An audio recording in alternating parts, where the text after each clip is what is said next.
ଆପଣ କହିପାରିବେ ଏ ମଠ କେତେ ଦିନ ପୁରୁଣାର ଆଉ ଆପଣ ମହନ୍ତ ଏବେ ଅଛନ୍ତି ୟା ପୂର୍ବରୁ କିଏ ଥିଲେ ଏଠି ଯେଉଁ ସାଧୁ ଯିଏ ଆମର ବାବା ସମାଧି ନେଇଛନ୍ତି ତାଙ୍କ ବିଷୟରେ ସେ କହିବେ ବୋଲି ମୁଁ ଅନୁରୋଧ କରୁଛି ଆପଣଙ୍କୁ। ଏଇଟା ହେଉଛି 1985 ମସିହାରେ ପ୍ରଥମେ ଗୋଟିଏ ଭକ୍ତ ଦାନ ଦେଇଥିଲେ ଏବଂ ତାହା ଗୋଟେ ମଠ ଘର ହୋଇ ରହିଥିଲା।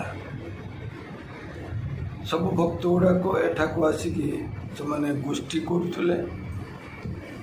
କାଳକ୍ରମେ ଯେତେବେଳେ ମୁଁ ଏଠାରେ ଆସିକି ପହଞ୍ଚିଲି 1999 ମସିହାରେ